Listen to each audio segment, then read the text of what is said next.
ہے اللہ تعالیٰ صحیح طرح سے بات کہنے کی، سننے کی، سمجھنے کی اور پھر ہم سب کو عمل کی توفیق عطا فرمائے۔ قرآن مجید کی جو میں نے آیت تلاوت کی ہے وَمَا أَرْسَلْنَاكَ إِلَّا رَحْمَةً لِّلْعَالَمِينَ، اللہ نے اپنے نبی صلی اللہ علیہ وسلم کے بارے میں فرمایا، آپ نے یہ آیت 20 مرتبہ سنی ہوگی کہ ہم نے آپ کو تمام جہان والوں کے لیے رحمت بنا کر بھیجا ہے۔ اس رحمت کا مطلب کیا ہے؟ میری عادت ہوتی ہے بیان میں کہ میں ہر چیز کو کمپیئر کر کے آپ کے سامنے رکھوں، تقابل کر کے۔ رحمت کا الٹ ہوتا ہے زحمت۔ کہتے ہیں نا آپ نے یہ زحمت گوارا نہیں کی، آپ کی وجہ سے میں زحمت میں مبتلا ہوا۔ زحمت کا مطلب رحمت کا کی اپوزٹ۔ کسی کی وجہ سے آپ مشکلات میں پڑ جائیں، کسی کی وجہ سے آپ ٹینشن میں پڑ جائیں تو ہم کہتے ہیں یہ مجھے زحمت دے رہا ہے۔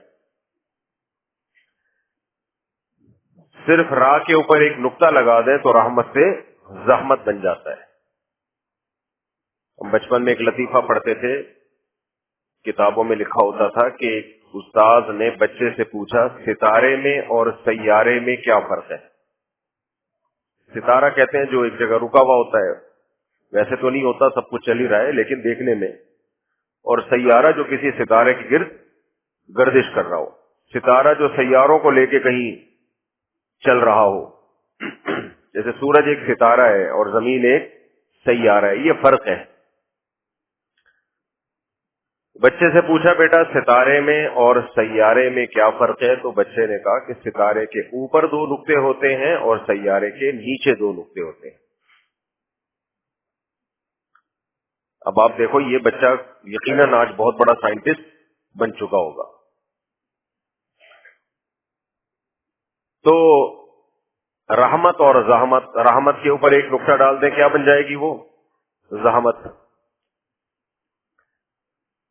میری عادت ہے جب بھی میں کسی چیز کو ایکسپلین کرتا ہوں تو اس کے اپوزٹ سے، قرآن نے بھی ایسے ہی ایکسپلین کیا ہے، اور تعرف الاشیاء باضدادها، عربی کا ایک مقولہ ہے، کسی بھی چیز کو سمجھنا ہو تو اس کے مخالفت سے سمجھیں، آپ اس کے الٹ سے سمجھیں۔ آپ نے آئنسٹائن سائن کا نظریہ پڑھا ہوگا نا، نظریہ اضافت، یہ بڑا کام کا نظریہ ہے۔ آئنسٹائن کا نظریہ اضافت کیا ہے؟ ہم کسی بھی چیز کی حقیقت کو نہیں پہچان سکتے کیا ہے، ہم تو کسی چیز کے مقابلے میں اس کو کمپیئر کر کے دیکھ رہے ہوتے ہیں، کمپیئر کر کے دیکھ رہے ہوتے ہیں، اس کے الٹ سے اندازہ لگا رہے ہوتے ہیں۔ مثال کے طور پر ہم کہتے ہیں کہ آج گرمی ہے، بھئی ہمارے لیے گرمی ہے آج، ہو سکتا ہے بہت سے لوگوں کے لیے آج سردی ہو۔ اور آسان مثال دیتا ہوں میں، جب اے سی کی کولنگ کم کرتے ہیں، بڑھاتے ہیں، کسی کو 27 پہ گرمی لگ رہی ہوتی ہے، کسی کو 27 پہ سردی لگ رہی ہوتی ہے۔ اوریجنل میں کیا ہے، سردی ہے یا گرمی ہے؟ کوئی بتا سکتا ہے؟ ہر آدمی اپنے حساب سے بتائے گا کہ میرے حساب سے گرمی ہے، میرے حساب سے سردی۔ پینگوئن جو ہے، جو انٹارکٹیکا میں رہتا ہے، ایک جانور، پانی کی بلی، جو آپ نے دیکھا ہوگا، ایک جانور ہے ایسے 3 پیس سوٹ ٹائی میں چل رہا ہوتا ہے، بالکل ایسے ہی لگتا ہے نا۔ اس کو آپ دسمبر میں کراچی لے آؤ، وہ گرمی سے مر جائے گا، حالانکہ ہم اس وقت سردی سے ٹھٹر رہے ہوتے ہیں، لیکن اس کو اتنی گرمی لگے گی وہ کہے گے بھائی کہاں لے آئے مجھے۔ ہم اب اس سے کہیں بھائی یہ دسمبر کا مہینہ ہے، ٹھنڈ ہے، رات کا ٹائم ہے، وہ کہے نہیں، اس کو گرمی لگے گی۔ تو ہم کسی بھی چیز کو جب ایکسپلین کر رہے ہوتے ہیں نا، ڈیفائن کر رہے ہوتے ہیں، ایکسپلور کر رہے ہوتے ہیں، تو ہم کسی دوسری چیز کو سامنے رکھ کے کر رہے ہوتے ہیں. ہم نے جو یونٹ بنائے ہوئے، یونٹ اکائیاں چیزوں کو ناپنے کی، یہ بھی فرضی ہیں، ہماری بنائی بھی ہیں. پانی جس ٹیمپریچر پہ بوائل کرنا شروع کر دے، ہم نے اس کو کیا نام دے دیا؟ 100. یہ ہم نے نام دیا ہے، یہ قدرت نے نام نہیں دیا اس کو. اور جس پہ پانی جم جائے ہم نے اس کو کیا نام دے دیا؟ 0. پانی کو ہم نے معیار بنایا. لیکن یہی معیار آپ پیٹرول کو بنائیں تو پیٹرول کیا 0 پہ 100 پہ بوائل کرے گا؟ اس کا بوائلنگ پوائنٹ بوائل ہی نہیں کرے گا. وہ تو اس کو تو ہوا میں رکھیں گے ویسے ہی اڑ جائے گا، وہ گیس میں تبدیل ہو جائے گا. تو یہ سب چیزیں فرضی ہیں. اس سے کیا بتانا مقصد ہے؟ یہ سب چیزیں کیا ہیں؟ فرضی. قرآن کیا کہتا ہے؟ سبحان الذی خلق الازواج کلھا، ہر عیب سے پاک ہے وہ ذات جس نے ہر چیز کو جوڑوں میں بنایا ہے، جوڑوں میں. خلق الازواج کلھا مما تنبت الارض ومن انفسہم ومما لا يعلمون. نباتات میں بھی جوڑے بنا دیے، انسانوں میں بھی جوڑے بنا دیے، اور وَمِمَّا لَا يَعْلَمُونَ، بہت ساری ایسی چیزوں میں بھی جوڑے ہیں جو تمہیں معلوم نہیں ہے. تم سمجھ رہے ہو کہ یہ سنگل ہے، حالانکہ وہ پیئر ہے، ان میں بھی جوڑے ہیں. آج تو سائنس نے ان رازوں سے جب پردہ اٹھایا ہے تو پتا چلا کہ بھئی ہر چیز ہی اسی اصول پہ چل رہی ہے. کائنات کا پورا نظام ہی اسی پہ چل رہا ہے. پیئرنگ ہے، جوڑے ہیں. صرف ایک کنوارے چھڑے چھاٹ ہیں جو بغیر جوڑوں کے گھوم رہے ہیں، تبھی ان کے جوڑ خراب ہو رہے ہیں. جوڑے نہیں ہے نا تو جوڑے نہ ہونے سے کیا خراب ہو رہا ہے؟ جوڑ پہ اثر پڑ رہا ہے، گھٹنوں کی بیماریاں، مریض.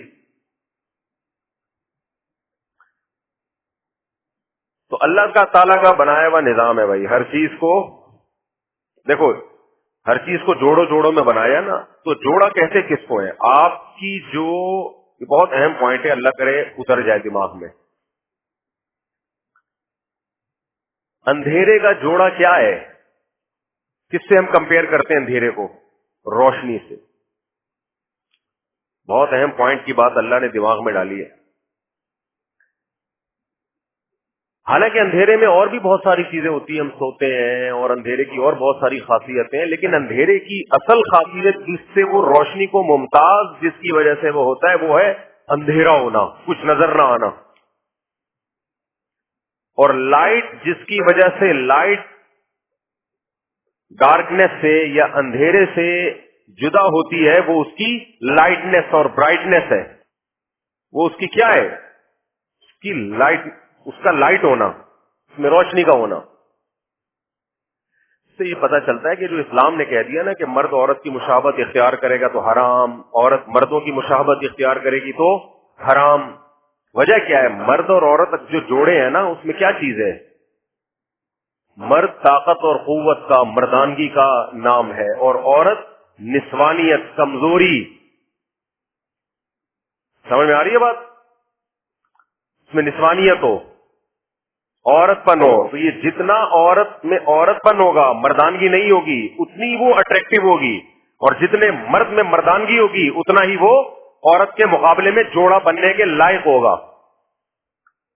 تبھی ہم کہتے ہیں ایسی عورت سے شادی کرو جس میں عورت پنا پھوٹ کے بھرا، کوٹ کے بھرا ہوا ہو، جس میں عورت پنا. عورت پنا کیا ہوتا ہے؟ گھر داری، بچے پیدا کرنا، بچوں کو پالنا، ماں کی ممتا کا جذبہ، شوہر کے مقابلے میں آواز کو نیچا رکھنا. اور عورتوں سے کہتا ہوں ایسے مرد سے شادی کرو جس میں مردانگی کوٹ کے بھری بھی ہو، بہادر ہو، کانفیڈنس ہو، آواز میں دم ہو، لپسٹک پاؤڈر نہ لگاتا ہو. سمجھ آ رہی بات کی نہیں آ رہی ہے؟ بیوٹی پارلر میں دونوں ہی سج رہے ہیں جا کے. اس کا مطلب یہ کمپیئرنگ اس کو تقریباً اسی جیسا مل رہا ہے.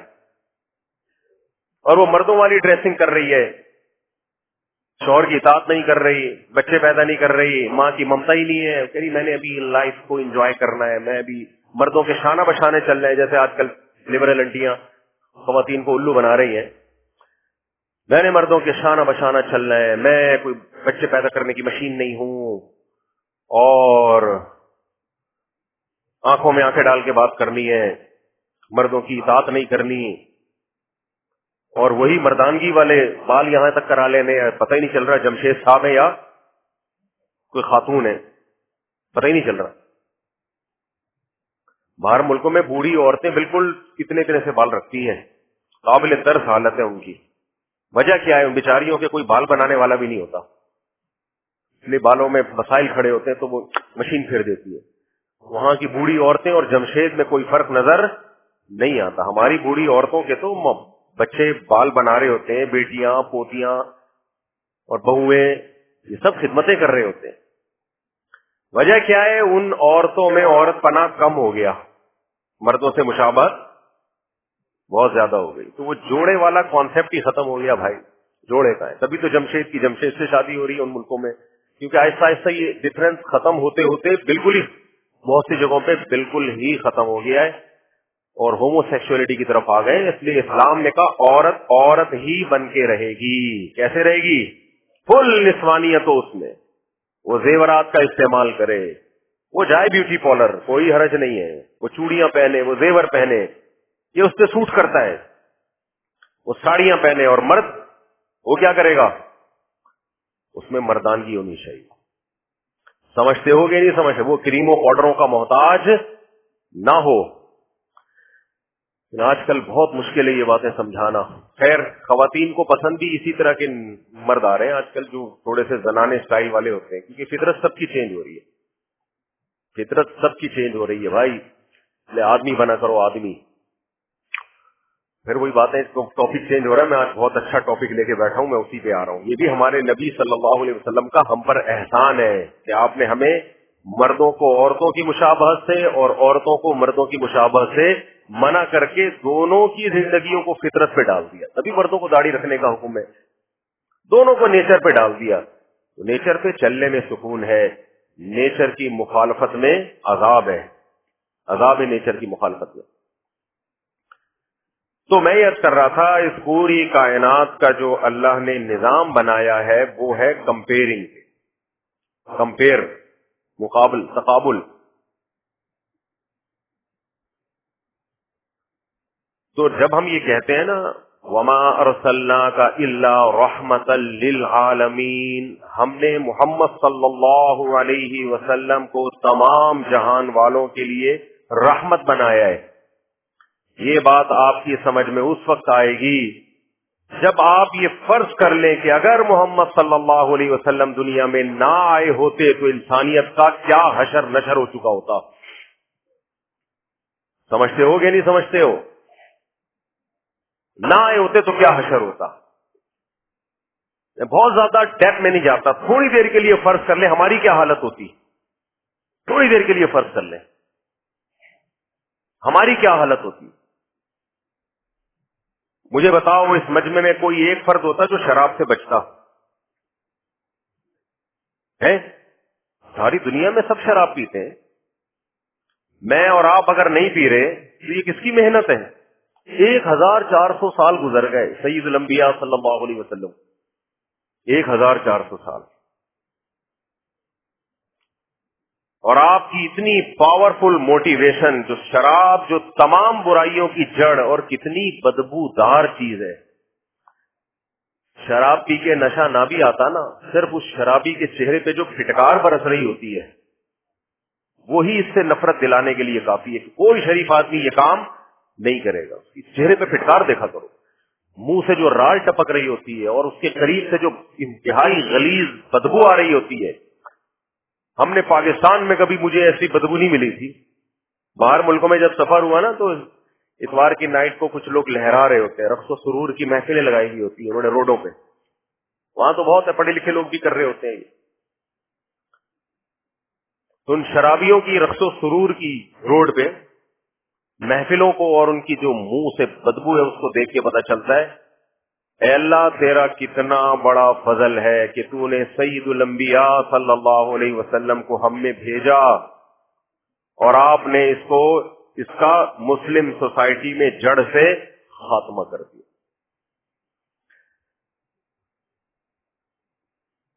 وما ارسلناک الا رحمۃ للعالمین. اگر سید الانبیاء صلی اللہ علیہ وسلم نہ ہوتے ہم نماز پڑھتے؟ آج جمعے کی نماز کے لیے صرف ایک نماز کو دیکھ لو، خدا کی قسم دنیا میں کسی مذہب کے پاس اتنی خوبصورت عبادت نہیں ہے، کہیں نہیں ہے.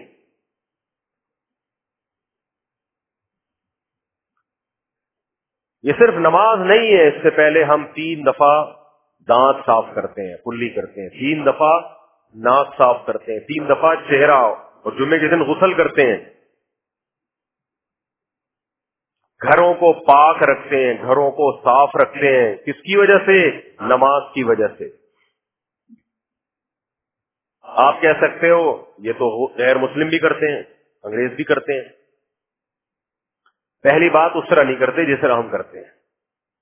انٹیریئر کا معاملہ ان کا خطرناک ہے، باہر کی دنیا ان کی بہت حسین. صفائی جو سید الانبیاء صلی اللہ علیہ وسلم نے ہمیں سکھائی ہے وہ کہاں سے؟ سب سے پہلے انٹیریئر آپ کا. سمجھ رہے ہو کہ نہیں سمجھ رہے؟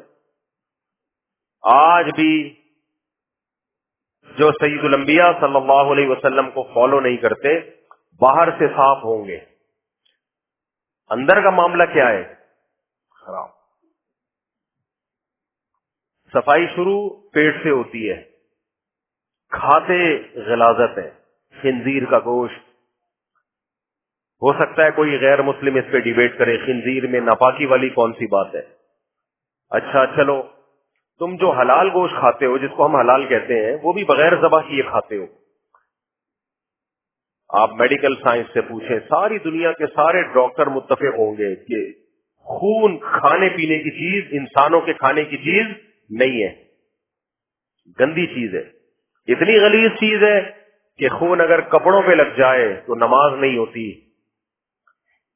دنیا کا کوئی مذہب اگر اس خون کو کھانے کی اجازت دے رہا ہے تو کیا وہ صاف ستھرا مذہب ہو سکتا ہے؟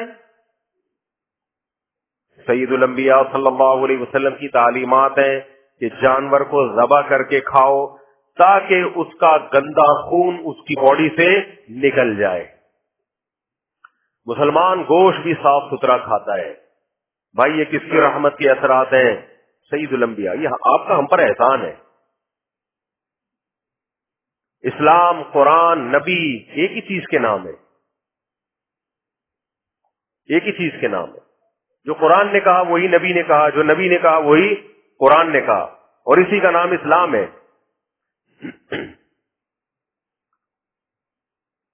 لیکن ہمارے نبی صلی اللہ علیہ وسلم کو یہ امتیازی حیثیت حاصل ہے کہ قرآن اللہ کا کلام،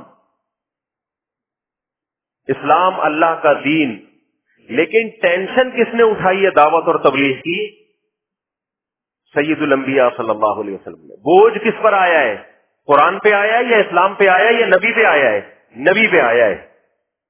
جو آپ کے لیے تکلیفیں اٹھاتا ہے کریڈٹ کس کو دیا جاتا ہے؟ اس کو دیا جاتا ہے جو بوجھ اٹھائے آپ کے لیے. تو اس دعوت کے کام میں جو آج ہم تک اسلام پہنچا ہے، اس میں سب سے زیادہ بوجھ کس نے اٹھایا ہے؟ کس ہستی نے؟ سید الانبیاء صلی اللہ علیہ وسلم نے. تو میں عرض کر رہا تھا ہمیں جو نبی نے صفائی سکھائی ہے وہ سب سے پہلے وہ صفائی کہاں سے شروع ہوتی ہے؟ اندر سے. مسلمان غلاظت نہیں کھاتا. دنیا میں آپ تحقیق کر لو، سب سے زیادہ پاکیزہ خوراکیں آج بھی مسلمانوں کی ہیں. کتے بلی نہیں کھاتے ہم الحمدللہ. کراچی میں رہیں گے تو کتے ہمیں کھائیں گے، یہ ایک الگ بات ہے. پھر اس کا اسلام سے کوئی تعلق نہیں ہے. تو ہمارے حکمران بھی کھا رہے ہیں ہمیں، اور ساتھ ساتھ کراچی کے کتے بھی کھا رہے ہیں. چائنا والے بھی حیران ہوتے ہیں، یار دنیا کا واحد ملک ہے، چائنا والوں کو کتا نظر آ جائے چھوڑتے نہیں ہیں، وہ کتے پن پہ آ جاتے ہیں فوراً کتے کو دیکھ کے. گلگت میں ایک آدھ کتے تھے، وہ ہمارے ایک دوست بیٹھے ہوئے تھے، میں چائے وائے پی رہا تھا کسی ہوٹل میں، تو انہوں نے کہا مفتی صاحب یہ کتا نظر آ رہا ہے نا، کسی چائنیز کو یہ کتا نظر آ گیا نا تو پھر یہ کتا کسی اور کو کبھی قیامت تک کبھی نظر نہیں آئے گا، فوراً پکڑ لیتے ہیں. تو چائنا والے حیران ہوتے ہیں دنیا کا کیسا ملک ہے، ہم کتے کھاتے ہیں اور کتے ان کو کھاتے ہیں۔ خیر، آج ہماری خوراکیں پاکیزہ ہیں، اس کی وجہ کیا ہے؟ نبی صلی اللہ علیہ وسلم نے یہ بوجھ اٹھایا ہے۔ مشکلات کس نے برداشت کی ہیں؟ پیغمبر صلی اللہ علیہ وسلم پوری قوم کے سامنے ڈٹ گئے، یہ نظام دے کے گئے ہمیں، یہ نظام دے۔ پھر یہ جو یورپین اقوام ہے نا، یہ تو 200-300 سال پرانی تاریخ ہے ان کی، جو ان میں صفائی ستھرائی آئی وہ بھی باہر کی ہے، اندر کی ابھی تک نہیں آئی۔ یہ 150-200 سال، زیادہ اس سے بھی پرانی نہیں ہے، اور ان کی کتابوں میں لکھا ہوا ہے کہ یہ نہانا دھونا اور یہ صفائی ہم نے کہاں سے سیکھی ہے؟ مسلمانوں سے سیکھی ہے۔ ہمارے ایک ریلیٹو مرچنٹ نیوی میں بہت ٹریولنگ تھی ان کی، کہتے ہیں گورے جو پڑھے لکھے تھے وہ بتاتے تھے کہ ہم نے نہانا مسلمانوں سے سیکھا ہے، ہمارے باپ داداؤں نے۔ پہلے جائیں آپ۔ تو میں نے آیت جو قرآن مجید کی پڑھی تھی، وما ارسلناک الا رحمۃ للعالمین، میرے بھائی نبی صلی اللہ علیہ وسلم کا ہم پر احسان کہ ہمیں صاف ستھرا، اگر سید الانبیاء دنیا میں نہ آتے تو آج ہم حلال کھاتے۔ اسلام نے ہمیں، نبی نے ہمیں بتایا۔ دیکھو حضرت جعفر طیار رضی اللہ تعالی عنہ نے جب نجاشی کے سامنے تقریر کی نا، تو نجاشی نے پوچھا کہ تمہارے نبی نے تمہیں کیا سکھایا ہے؟ تو ہمارے نبی حضرت جعفر طیار نے کیا فرمایا؟ ہم مردار کھایا کرتے تھے۔ محمد صلی اللہ علیہ وسلم نے ہمیں بتایا کہ مردار مت کھاؤ۔ کتنی پاکیزہ تعلیمات! کیا مطلب مردار کھاتے تھے؟ عربوں میں عادت تھی، آج بھی وہ لوگ یہ کام کرتے ہیں، کچرے پہ بکری مری پڑی ہے، اسے لے جا کے کھال اتاری اور کھا گیا۔ جانور مرا پڑا ہوا ہے، آپ گھر لے گئے، کھا لیا اس کو۔ کیا یہ چیز انسان پہ سوٹ کرتی ہے؟ قطعاً سوٹ نہیں کرتی۔ تو آج دنیا میں سب سے زیادہ پاکیزہ خوراکیں کس کی ہیں؟ مسلمانوں کی۔ یہ کس کا احسان ہے؟ سید الانبیاء کی۔ ٹھیک ہے، قرآن نے بیان کیا کہ حلال کھاؤ، لیکن اس بیان پہ جو مشکلات اٹھائی ہیں، یہ کس نے اٹھائی ہیں؟ سید الانبیاء صلی اللہ علیہ وسلم نے۔ اتنی مشکلات اٹھائی کہ سورہ طٰہٰ نازل ہوئی، ما انزلنا علیک القرآن لتشقی، اے نبی صلی اللہ علیہ وسلم، ہم جو آپ پہ قرآن نازل کر رہے ہیں اس لیے نہیں تھا کہ آپ مصیبت میں پڑ جائیں، کیونکہ آپ مشکلات میں پڑ رہے ہیں۔ ہماری نیت یہ نہیں ہے، یہ تو دعوت اور تبلیغ کا ایک جزو ہے کہ نصیحت جہاں بھی ہوگی وہاں مشکلات آئیں گی۔ تو سید الانبیاء صلی اللہ علیہ وسلم کا احسان ہے کہ وہ تمام مشکلات جھیل کے آپ نے ہمیں پاکیزہ خوراک کھانا سکھائی، اور ایسا موٹیویٹ کیا، ایسی پاورفل موٹیویشن۔ 1400 سال گزر گئے، مسلمان دنیا میں جہاں بھی ہو سب سے پاکیزہ خوراک دنیا میں کون کھاتا ہے؟ مسلمان کھاتے ہیں۔ آپ ان کے ہوٹلوں میں جائیں، ہوٹل کے قریب سے نہیں گزر سکتے۔ یہ تو ایک بڑا طویل ٹاپک ہے۔ دانتوں کی صفائی، غیر مسلموں میں دانت صاف کرنے کا رواج اب آیا ہے، اور ہزاروں ڈاکٹروں نے اس کا رواج ڈالا ہے۔ ایک ڈاکٹر کی رپورٹ پہ انہوں نے دانت صاف کرنا شروع نہیں کیے۔ جب میڈیکل سائنس نے یورپ میں ترقی کی ہے تو ڈاکٹروں نے کہا کہ بھائی دانت گندے ہوتے، جراثیم جاتے ہیں، یہ ہوتا ہے وہ ہوتا ہے، ورنہ آپ ان کے ماضی کے جو ان کے مشہور لوگ گزرے ان کی آپ سوانے پڑھیں، بہت سو میں دانت صاف کرنے کا رواج ہی نہیں تھا۔ پوری زندگیاں گزر جاتی تھی، ایک دفعہ بھی برش نہیں کرتے تھے۔ تو ان کے ڈاکٹروں نے مہم چلائی ہے، دانت صاف کرنا صحت کے لیے بہت ضروری۔ ہزاروں ڈاکٹروں نے مل کے تب ان میں دانت صاف کرنے کا رواج آیا ہے۔ اور ہم کیوں دانت صاف کرتے ہیں؟ بولو، کہ ہم نے میڈیکل سائنس میں ترقی کی ہے بہت زیادہ؟ نہ، ایک پیغمبر سید الانبیاء صلی اللہ علیہ وسلم نے ہمیں بتایا، السواک والتعطر من سنن الانبیاء، مسواک پیغمبروں کی سنت ہے۔ اور محدثین نے بتایا، صحابہ نے بتایا کہ نبی صلی اللہ علیہ وسلم سب سے زیادہ اپنے باڈی کے جس پارٹ کو صاف کیا کرتے تھے دن میں بار بار، وہ کون سا حصہ تھا؟ دانت۔ آپ صلی اللہ علیہ وسلم کے دانت اجلے ہوئے تھے۔ صحابی کہتے ہیں جب آپ صلی اللہ علیہ وسلم مسکراتے تھے تو ایسا لگتا تھا آپ کے ثنایا سے نور کی کرنیں نکل رہی ہیں۔ کوئی ڈینٹسٹ نہیں تھے اس وقت. آج کل تو ڈینٹسٹ پالشیں لگا لگا کے سفید کر رہے ہوتے ہیں دانت کو. یہ جو آپ کو جو بڑی مشہور سیلیبریٹیز ہیں نا، ان کے ایسے چمکتے دانت نظر آ رہے ہوتے ہیں، تو یہ چمکتے بھی نہیں ہوتے ہیں. یہ ڈاکٹروں نے کیا کیا ہوا ہوتا ہے. درجنوں میں کسی ایک کے نیچرل بھی ہوتے ہیں، لیکن یہ سب ڈاکٹروں کے کمالات ہیں. ڈاکٹر کے اپنے نہیں اتنے چمک رہے ہوتے جتنے ان کے چمک رہے ہوتے ہیں. چند ایک ہوتے ہیں ان میں. آج ہم دانت صاف کرتے ہیں تو یہ کس کا احسان ہے ہمارے اوپر؟ محمد صلی اللہ علیہ وسلم کا. تبھی اللہ کہتے ہیں آپ تمام جہان والوں کے لیے رحمت. پھر غسل، باڈی کی صفائی. اگر سید الانبیاء صلی اللہ علیہ وسلم دنیا میں نہ آتے، اسلام اور مسلمان تو دور کی بات، پوری دنیا میں نہانے کا رواج نہ ہوتا. یہ تو میں نے بتایا، غیر مسلم جو انگریز ہیں وہ اعتراف کرتے ہیں ہمیں نہانا کس نے سکھایا ہے؟ مسلمانوں نے سکھایا. آج بھی یورپ کے بعض ممالک ایسے ہیں، میں ان ملکوں کا نام نہیں لیتا. ہمارے ایک ریلیٹو گئے، کہتے ہیں مجھے یورپ کے کنٹری کا پتا چلا، وہ بہت نفیس قوم ہے، بہت صاف ستھرے اور خوشبودار قوم ہے. کہتے جب میں وہاں گیا تو پتا چلا کہ ان سے زیادہ بدبودار قوم دنیا میں کوئی بھی نہیں. اور ان کی خوشبوئیں مشہور اس لیے کہ ان کی بدبوئیں بہت مشہور ہیں. ان بدبوؤں کو چھپانے کے لیے ضرورت ایجاد کی ماں ہے نا، کیا خیال ہے؟ تو ان کی بدبوؤں کے بھبوکے اتنے دنیا میں مشہور تھے کہ اس کو چھپانے کے لیے پھر اس میں جو خوشبوؤں کی صنعت نے ترقی کی ہے. تو یہ طبیعت میں نفاست کی وجہ سے نہیں، یہ بدبو کی وجہ. آپ کے گھر میں جب بدبو آ رہی ہوتی ہے اور ختم نہیں ہوتی، ختم کرنے کا طریقہ ہے بیت الخلا میں پانی بہا دو میرے بھائی، نہا لو تاکہ بغلوں کی بدبو ختم ہو جائے. آپ نہا نہیں رہے، آپ مہمانوں سے بدبو چھپانے کے لیے خوشبوؤں کے اسپرے مار رہے ہو. کب تک چھپو گے پیڑوں کی آڑ میں؟ کبھی تو ملو گے لنڈا بازار میں، ایک دن وہ بدبو پکڑی جائے گی. تو آج مسلمانوں میں صفائی کیوں ہے؟ یہ اسلام ہے بھائی. میں نے غیر مسلم کو دیکھا، سب غیر مسلم ایسے نہیں ہوتے، کسی غیر مسلم کا مذاق اڑانا مقصد نہیں ہے.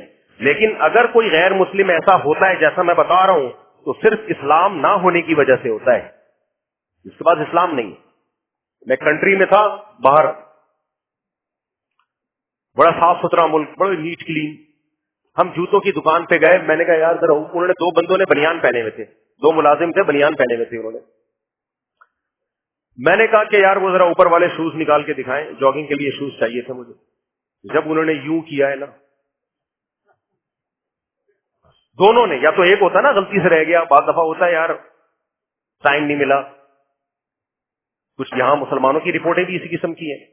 یہ تو اللہ نے چھپایا ہوا ہے، بس باقیوں کے حالات اللہ جانتا ہے.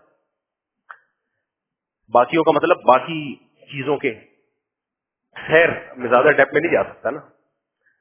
تو جب انہوں نے یوں کیا تو میری جب نظر پڑی ہے، وہ تصور آج تک میرے ذہن میں، رات کو سوتا ہوں میری نیند اڑ جاتی ہے، میں اپنا دماغ ہٹاتا ہوں وہاں. میں نے کہا یار ساؤتھ افریقہ کا جنگل بھی میں نے دیکھا ہے، ایمیزون کا جنگل اب تک نہیں دیکھ پایا لیکن ویڈیو میں دیکھا ہے. ایسا جنگل میں نے اس کائنات میں آج تک نہیں. یہ کیسے رہتا ہوگا؟ کتنی بدبو آتی ہوگی اس میں. گورا ہی تھا وہ. اگر وہ مسلم ہوتا یہ کنڈیشن نہ ہوتی. تو یہ تو اب وہ لوگ آئے ہیں ہمیں دیکھ دیکھ کے. اب ان کے ہاں واش روم میں شاور کا انتظام بھی شروع ہو گیا. جاپان میں تو سب جگہ پانی کا انتظام بیت الخلاؤں میں ہو گیا ہے. یہ کس نے رواج ڈالا ہے؟ مسلمانوں نے. لیکن یہ دنیا بھول جائے گی کہ یہ سیکھا انہوں نے کہاں سے ہے؟ مسلمانوں سے سیکھا ہے. کچھ دنوں میں لوگ کہیں گے مسلمانوں نے ان سے سیکھا ہے. نا نا نا نا نا. جب یہ رواج پڑ جائے گا نا تو ان کی کتابوں میں لکھا ہوگا مسلمان پانی استعمال نہیں کرتے تھے، انگریزوں سے سیکھا ہے، کیونکہ انگریز صاف ستھرے ہوتے ہیں. لیکن جو تاریخ دان ہے وہ کیا کہیں گے کہ بیت الخلا میں پانی کا استعمال غیر مسلموں نے کس سے سیکھا ہے؟ مسلمانوں سے سیکھا ہے. یہ تو صفائی ستھرائی کی بات. لباس دیکھو، قرآن میں جو سب سے پہلا حکم نازل ہوا ہے نا، حکم وَثِيَابَكَ فَطَهِّرْ، اے نبی اپنے لباس کو پاک رکھیے. اس وقت سے نبی نے امت کو حکم دیا کہ اپنے لباس کو پاک رکھو، اور جب لباس کو پاک رکھنے کا حکم ہے تو باڈی کو پاک رکھنے کا حکم اس سے بھی زیادہ ہے۔ یہ تو ایک ٹاپک ہے، نبی کی سیرت کا صرف ایک حصہ ہے، ایک پارٹ۔ آگے چلتے ہیں، جلدی جلدی میں اس بات کو سمیٹتا ہوں۔ آج سب سے خوبصورت خاندانی نظام پوری دنیا میں دیکھا جائے تو کس کا ہے؟ مسلمان۔ بات کیوں ہے یہ؟ اس لیے کہ رشتے، ان کی ویلیو سید الانبیاء صلی اللہ علیہ وسلم نے بتائی۔ ماں کا حق حسن اخلاق میں باپ سے 3 گنا زیادہ، یہ کس نے بتایا؟ محمد صلی اللہ علیہ وسلم نے۔ ماؤں پر سب سے بڑا احسان کس کا ہے؟ نبی کا۔ آج ہماری مائیں گھروں میں جن کی اولادیں ان کے سامنے اونچی آواز سے بات نہیں کرتی، اب تو ڈراموں فلموں نے خراب کر دیا، لیکن اب تک تو بھائی اپنی آوازیں ماؤں کے سامنے پس کر لیا کرتے تھے۔ تو یہ ماؤں پہ احسان کس نے کیا؟ نبی صلی اللہ علیہ وسلم نے۔ جو ماؤں کو حقوق مل رہے ہیں تو نبی صلی اللہ علیہ وسلم ماؤں کے لیے رحمت ہوئے کہ نہیں ہوئے؟ نبی صلی اللہ علیہ وسلم نے فرمایا کہ والد اوسط ابواب الجنہ، جنت کا مین گیٹ تمہارا باپ ہے۔ مین گیٹ سے گھسے بغیر چھوٹے گیٹوں میں جا سکتے ہو آپ؟ تو باپ کو راضی کیے بغیر آپ جنت میں نہیں جا سکتے۔ رضا الرب فی رضا الوالد وسخط الرب فی سخط الوالد۔ جس نے خدا کو خوش کرنا ہے وہ باپ کو خوش رکھے، جس نے اللہ کو ناراض کرنا ہے وہ باپ کو ناراض کر دے۔ مسلم سوسائٹی میں ماں باپ کا ہمیشہ سے احترام رہا ہے۔ میرے پاس جب لوگ آتے ہیں نا، میری ماں کے لیے دعا کریں، بیمار ہے جو جس طرح وہ تڑپ رہے ہوتے ہیں مجھے بڑا اچھا لگتا ہے، یار اس کی ماں بھی اس کے کسی کام کی نہیں ہے، بوڑھی ہو گئی، خدمت ہی کرنی ہے نا، اس سے زندہ رہ گئی، پھر بھی چاہ رہا ہے کہ نہ جائے دنیا سے۔ غیر مسلموں میں کچھ تھوڑا سا رہ گیا یہ سیٹ اپ، باقی سب ختم۔ گورا نہیں روتا اس طریقے سے، بہت کم ہے ان میں جو ایسے روتے ہیں۔ 3 دنوں بعد لاشیں نکل رہی ہوتی ہیں۔ اب تو ہمارے لبرل لوگوں نے جا کے نا ان کے اولڈ ہاؤس کو بھی پروموٹ کرنا شروع کر دیا، کیونکہ ان کی زندگی میں ان کی زندگی میں کوئی فرق رہا نہیں ہے۔ تو کہتے ہیں مولوی لوگ بلا وجہ اولڈ ہاؤس کا مذاق اڑاتے ہیں، اتنا اچھا تو ہے، بوڑھے باپ جا کے وہاں کیرم بورڈ کھیلتا ہے، اور یہ زبردست گھر میں تو یہ سب چیزیں میسر نہیں ہوتی۔ ایک بدترین چیز کو کتنا خوبصورت لیبل لگا کے تم نے پروموٹ کیا۔ بھائی بوڑھے ماں باپ اپنے پاس رکھنے کی چیز ہے، کیرم بورڈ وہیں لا کے دے دو اگر کیرم بورڈ کھیل رہے ہیں انہوں نے۔ ہمارے تو بوڑھے کیرم بورڈ بھی نہیں کھیلتے، تسبیح ہاتھ میں لے کے اللہ اللہ کر رہے ہوتے ہیں۔ بوڑھا آدمی کیرم بورڈ کھیلتا ہوا، ڈبو کھیلتا ہوا اچھا لگتا ہے؟ اسنوکر کھیلتا ہوا، ڈبو کھیلتا ہوا اچھا لگتا ہے یا تسبیح ہاتھ میں؟ ہمارے بوڑھوں کے چہروں پہ جو داڑھی کی رونق ہے یہ کس کی وجہ سے ہے؟ سید الانبیاء صلی اللہ علیہ وسلم کی وجہ سے۔ آپ باپ کے حق میں بھی رحمت للعالمین ہوئے کہ نہیں ہوئے؟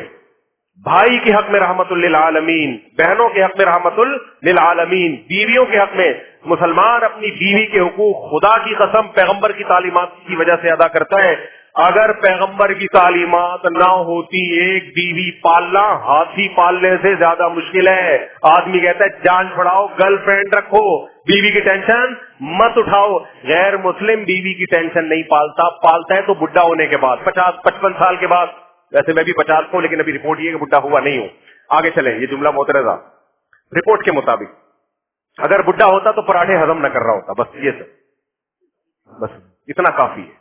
بڈھا ہوتا تو پراٹھے ہضم نہ کر رہا ہوتا۔ میں پراٹھے چھوڑتا بھی نہیں ہوں، حالانکہ ساری دنیا کے سارے ڈاکٹر کہتے ہیں چھوڑ دو، میں کہتا ہوں دنیا چھوڑ دوں گا، پراٹھے نہیں چھوڑوں گا، کیونکہ میں میڈیکل سائنس کو اتنا لفٹ نہیں کراتا جتنا ڈاکٹروں نے ہوا بنا کے پیش کر دیا ہے۔ یہ تو آپ کو لے آئیں گے ڈائٹ پلان اور کیٹو ڈائٹ اور ٹوپی ڈرامہ، نارمل رہو جیسے ساری دنیا کھا پی رہی ہے۔ ڈاکٹروں کی ریسرچ کل چینج ہو گئی نا، مر جاؤ گے۔ اس لیے بڑے بزرگ کہتے ہیں کھاتا پیتا ہوا مرتا بھی اچھا لگتا ہے۔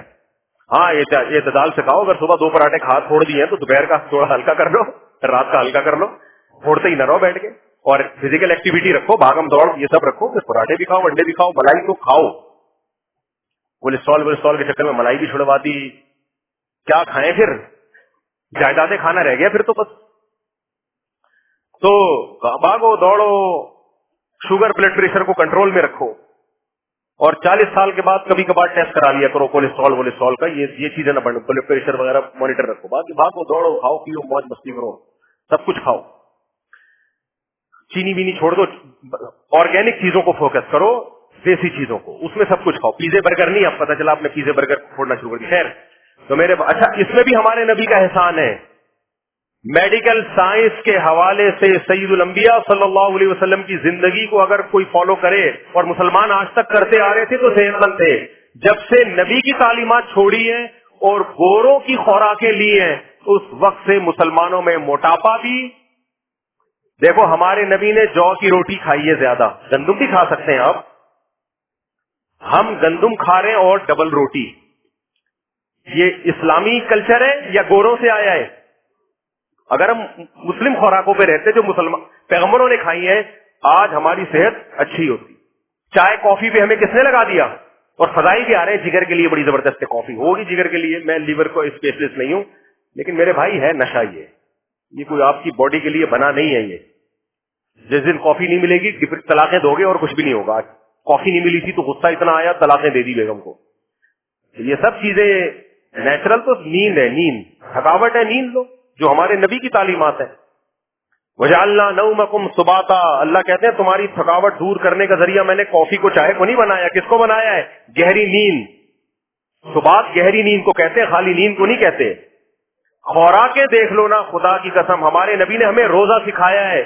آج میڈیکل سائنس نے ثابت کر دیا کہ ہفتے میں 2 روزے صحت کے لیے انتہائی ضروری ہیں. ایک ہفتے میں کتنے روزے رکھنا سنت ہے؟ 2 روزے رکھنا ہمارے نبی کی تعلیمات ہے. صرف صحت کے حوالے سے نبی کی تعلیمات اگر دیکھ لو تو آپ کہو گے واقعی وما ارسلناک الا رحمتا للعالمین. رشتے جوڑ دیے ہمارے نبی صلی اللہ علیہ وسلم نے. مجھے بتاؤ غریبوں کے لیے نبی سے بڑی کوئی رحمت ہے؟ ہم نبی کی تعلیمات پہ بقرعید میں قربانیاں کرتے ہیں. کس قدر غربا مساکین کو گوشت ملتا ہے کھانے کو، کس قدر غریبوں کا کاروبار اوپر جاتا ہے. لاکھوں کروڑوں لوگوں کی آمدن قربانی کے جانوروں سے وابستہ ہے. آج اگر بقرعید کی قربانی پہ پابندی لگ جائے نا، لاکھوں نہیں کروڑوں لوگوں کی جو سورس آف انکم ہے وہ ختم ہو جائے گی. مالداروں کی جیب سے پیسہ نکل کے کس کے پاس جاتا ہے؟ غریبوں کے پاس. زکات میں دیکھ لو آپ کتنا پیسہ زکاتوں میں نکلتا ہے. تو آپ غربا کے لیے بھی اور اہم ترین آپ جانوروں کے لیے بھی رحمت للعالمین ہے. یہ جو آج کل جانوروں کی حقوق کی تنظیمیں بنی ہیں تو اب بنی ہیں، اور وہ تنظیمیں بننے کے بعد بھی جانوروں پہ ہونے والے ظلم کو روک نہیں سکی. ہمارے نبی جب دنیا میں آئے کوئی تنظیم نہیں تھی جانوروں کے حقوق پہ. عربوں کی عادت تھی جانور کا گوشت کیسے کھاتے تھے؟ اونٹ کھڑا ہوا ہے، گائے کھڑی ہوئی ہے، وہیں زندہ گائے کا گوشت ران سے کاٹا اور پکا کے کھا لیا. آج بھی میں نے جنگلات میں مسائی قوم ہے، جنگلی قوم ہے، ان میں دیکھا ہے وہ ایسے ہی کرتے ہیں. گائے کا گوشت کیسے کھاتے ہیں؟ زندہ گائے کو کاٹا، یعنی اسی جیسے ران میں گوشت ہوتا ہے نا زندہ، وہ سیکھ رہی ہے چلا رہی ہے کوئی مسئلہ نہیں، بعد میں زخم پہ دوا لگا دیں گے. ہمارے نبی صلی اللہ علیہ وسلم جانوروں کے لیے رحمت للعالمین. آپ نے ایک دبلے اونٹ کو دیکھا، آپ نے فرمایا یہ اونٹ شکایت کر رہا ہے کہ اس کا مالک سواری کا کام لیتا ہے لیکن پیٹ بھر کے اسے کھانا نہیں کھلاتا. آپ نے فرمایا حدیث کا مفہوم تم سے قیامت کے دن جانوروں کے بارے میں بھی سوال کیا جائے گا. ہمارے نبی نے بتایا کہ ایک پیغمبر کو چیونٹی نے کاٹا، صحیح مسلم کی حدیث ہے. ان پیغمبر نے ساری چیونٹیاں جلا دیں تو اللہ نے وہی نازل کی کہ کاٹا ایک نے تھا، آپ نے باقیوں سے انتقام کیوں لیا. جس پیغمبر کی یہ تعلیمات ہو کہ بلا وجہ چیونٹی مارنے کی اجازت نہ دے رہے ہو، اسی پیغمبر کی امتیوں کو انہوں نے دہشت گرد قرار دے دیا کہ مسلمان کیا ہوتے ہیں؟ دہشت گرد. نہیں آ رہی میری بات؟ یہ دہشت گرد ہوتے ہیں. واہ واہ. مسلمان دہشت گرد ہوتے ہیں ظالم کے لیے، کیونکہ ہمارے نبی نے بتایا کہ ظالم سے لڑنا یہ رحمت ہے مظلوم کے لیے. سمجھ رہے ہو؟ ایک ظالم مظلوم کو پیٹ رہا ہے اور آپ رحمت بنے ہوئے ہو ظالم کے لیے. آپ بولے میں چونکہ رحمت ہوں لہذا میں کسی کو کچھ نہیں کہوں گا، میں بہت نیک ہوں. آپ نیک ہو گے ظالم کہلاؤ گے؟ اب ظالم کیا نام، رحمت کا تقاضا ہے کہ اس ظالم کے بازو کو پکڑو. مسلمان دہشت گرد نہیں ہے، لیکن مسلمان اپنا دفاع جانتا ہے، اس میں شہادت بہت بڑی نعمت ہے. تو آپ صلی اللہ علیہ وسلم جانوروں کے لیے رحمت للعالمین. نبی نے فرمایا کہ ایک عورت نے بلی کو باندھ دیا، نہ اس کو کھلاتی تھی نہ پلاتی تھی، بھوکی پیاسی وہ بلی مر گئی. اللہ نے اس کی نیکیوں کو ضائع کیا، اس کو جہنم کی نظر کر دیا. جب کوئی شخص یہ حدیث سنے گا تو کسی بلی کو بھوکا مرنے دے گا وہ؟ مجھے یاد ہے ہمارے گھر کی چھت پہ کچھ مزدور کام کر رہے تھے، کوئی بلی بھی سیڑھیوں سے چڑھ کے اوپر چلی گئی. مزدور اتر گئے، سیڑھیاں ہٹا دی، وہ بلی اوپر رہ گئی. ہمیں نہیں پتا چلا. 3 دن گزر گئے. اس کی 3 دن کے بعد ہم نے سنا کہ کہیں سے آواز آ رہی ہے میاؤں میاؤں کی نا. اب میرے بھائی اگر اللہ کا خوف نہ ہو تو آدمی کے آنے تو میرا کیا لینا دینا یار. میں نے بھی، گھر والوں نے بھی کہا ہمیں تحقیق کرنی چاہیے، کہاں ہے تو کیوں آواز آ رہی ہے اتنی. میں نے سب جگہ تلاش کیا بھائی یہ، کیونکہ ہمیں ڈر ہے اللہ ہم سے قیامت کے دن پوچھے گا. ایسا تو نہیں کوئی تکلیف میں ہو. تو پھر ہوتے ہوتے پتہ چلا چھت پہ بلی. میں نے فوراً انتظام کیا، فریج سے گوشت نکالا، چکن، اس کو ہم نے گرم کیا، ایک دم یخ ٹھنڈا نہ کھائے. بلی کو اٹھا کے لائے ہم، 3 دن سے بھوکی پیاسی. اس کو جب گوشت رکھا ہے نا تو اوہ جو اس کی کیفیت تھی وہ دیکھنے والی، ایسی دل خوش ہوا. اور وہی بلی والی حدیث یاد آئی اور دل میں خیال گزرا کہ جب ایک بلی کو بھوکا مارنے پر اللہ جہنم میں ڈال سکتا ہے تو شاید اللہ کی رحمت سے یہ توقع کی جا سکتی ہے کہ کسی جانور پہ ترس کھا کے اس کو بھوکا مرنے سے بچانے پر بھی اللہ اعمال میں کوئی بھاری نیکیاں رکھ سکتا ہے. تو ہمارے نبی جانوروں کے حق میں بھی رحمت ہوئے کہ نہیں ہوئے؟ آپ نے فرمایا جب جانور کو ذبح کرو تو اپنے چاقو کو تیز کر لیا کرو. اچھا یہ بھی ایک اسلام کی بس یہ بات بتا کے بیان ختم کرتا ہوں. دیکھو اسلام نے جن جانوروں کو ذبح کرنے کا حکم دیا نا اور جن کو حرام کر دیا، اس میں بڑی بہت ساری حکمتوں میں ایک حکمت یہ بھی ہے کہ جن جانوروں کا گوشت حرام ہے اکثر وہ بہت ذہین ہوتے ہیں. جیسے بندر ہے، کتا ہے، جب آپ ان کو کاٹتے ہو نا تو دوسرے کو موت کا خیال آنے لگتا ہے. آپ ویڈیوز دیکھو چائنا کی، ایک کتے کو مار رہے ہیں، دوسرے کتے کی چیخیں سنا کرو جو بھی مرا نہیں ہے، اس کو شعور ہوتا ہے کہ میرے ساتھ بھی ہونے والا ہے. وہ ایسے اندر سے آوازیں نکال رہا ہوتا ہے کہ انسان کو ترس آ جاتا ہے. لیکن آپ گائے ذبح کرو، ساتھ میں دوسری گائے دم ہلا رہی، اس کو پتہ ہی نہیں ہوگا، اس کو پتہ ہی نہیں ہوگا کہ میرے ساتھ کیا ہونے والا ہے. وہ انجوائے کر رہی ہے لائف کو. وہ کیا کر رہی ہے؟ دم ہلا رہی. یہ بھی رحمت ہے کہ وہ جانور کاٹنے کا حکم دیا جن کے پاس دماغ نہیں ہے، ذہانت نہیں ہے، کیونکہ ان کو احساس ہی نہیں ہوتا کہ کیا ہونے والا ہے ہمارے ساتھ. لیکن یہ جو جانور ہیں، بندر، کتے، بلیاں، ان کو احساس ہو جاتا ہے. تو جو ذبح ہو گیا وہ تو ہو گیا، جو نہیں ہوا وہ بھی جیتے جی ذبح ہو گیا. تو بھائی کوئی ایک پہلو سید الانبیاء صلی اللہ علیہ وسلم کا سیرت کا ایسا نہیں ہے جس سے انسان بولے. 20 پہلو ہیں، ہر پہلو سے ہر ذی روح، ہر جاندار چیز پر نبی صلی اللہ علیہ وسلم کا احسان نظر آئے گا ہمیں. اس لیے قرآن یہ کہنے میں، حق بجانے میں وقت پورا ہو گیا، ورنہ میں اس کی ابھی اور 20 مثالیں دیتا کہ اگر نبی صلی اللہ علیہ وسلم دنیا میں نہ آتے، خدا کی قسم نہ جانور انسانوں کے ظلم سے محفوظ. اور آپ جاؤ ان فارم ہاؤس میں جو خنزیر پالتے ہیں، ان میں جانوروں کے بچوں کے ساتھ کیا سلوک ہوتا ہے. یوٹیوب پہ ویڈیو پڑی ہوئی ہیں.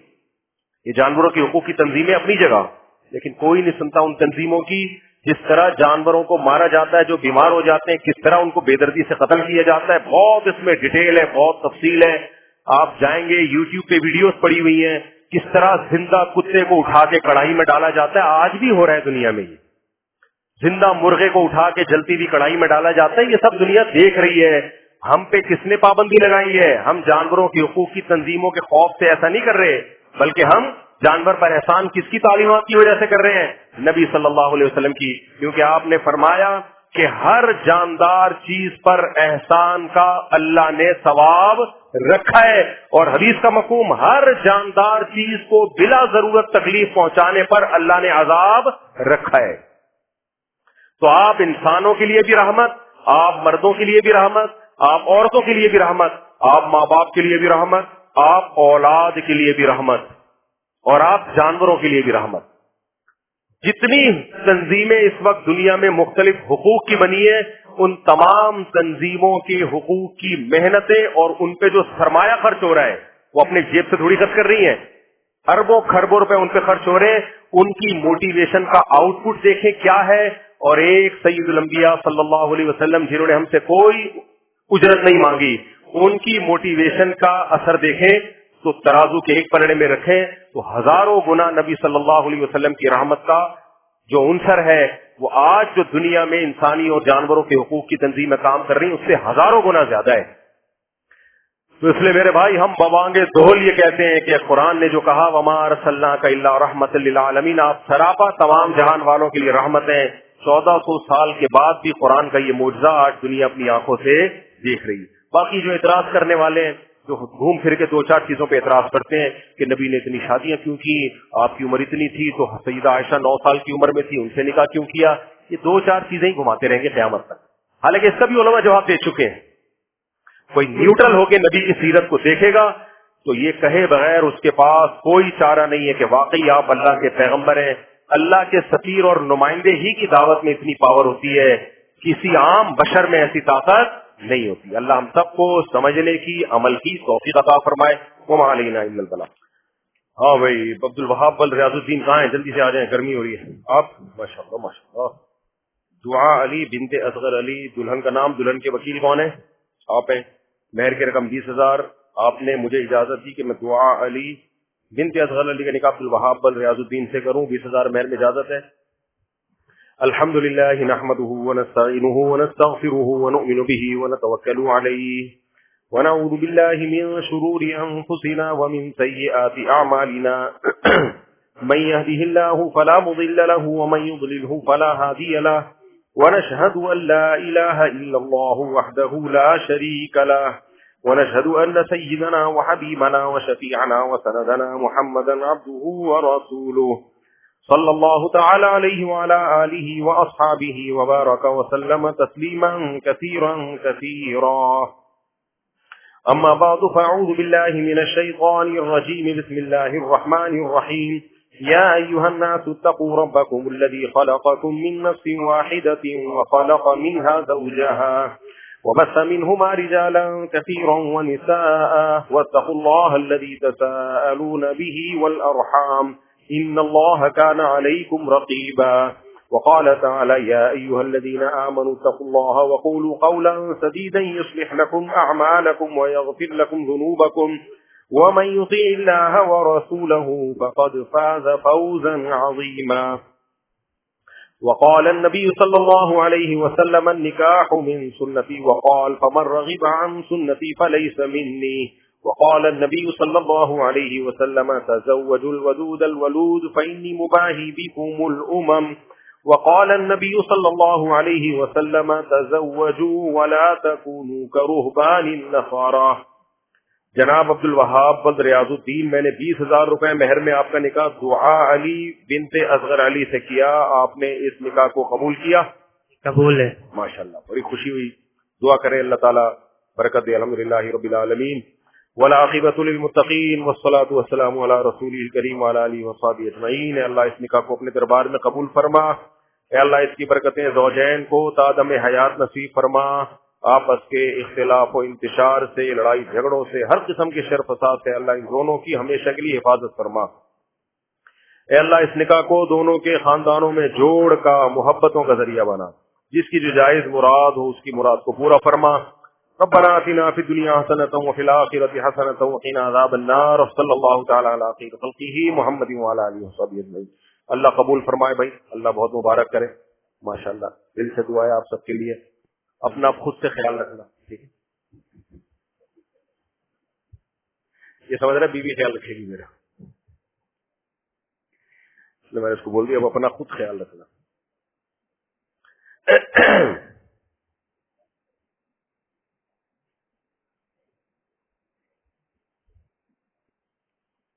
میری خیر نہیں ہے استاد، تیرا کیا ہوگا کالیا؟ تم لوگ تو آتے ہو بیان سن کے چلے جاتے ہو. جو میرے واٹس ایپ پہ دھمکیاں آتی ہیں نا مجھے, میں ابھی اپنا واٹس ایپ کھول کے آپ کو دکھاؤں, اور مجھے جو دھمکیاں ملتی ہیں اس پہ, میں تو ایف آئی آر کٹا سکتا ہوں. جو قتل کی دھمکیاں, ابھی میں نے انجینئر کے بارے میں بیان کیا نا کہ 295C نہیں لگتی, اس سے جو مجھے واٹس ایپ پہ دھمکیاں آئی ہے کہ تو بھی گستاخ ہے, تو بھی واجب القتل ہے. پورا ایک طویل سلسلہ دھمکیوں کا چل رہا ہے. سمجھ رہے ہو کہ نہیں سمجھ رہے؟ پورا ایک طویل سلسلہ چل رہا ہے. اور کہہ رہے تو نے انجینئر کو فیور کیا ہے. اچھا, میں نے اسی بیان میں, جس میں میں نے پچھلے جمعے کے بیان میں یہ کہا تھا کہ 295C کا کیس نہیں بنتا, اسی میں نے آگے پورا بیان سنو, پوری میں نے ڈیٹیل بتائی ہے کہ بھائی میں اس آدمی کو فیور نہیں کر رہا, اس کو میں نے فیور کرنا ہوتا میں جہلم تھوڑی جاتا. پوری ڈیٹیل میں نے بتائی ہے.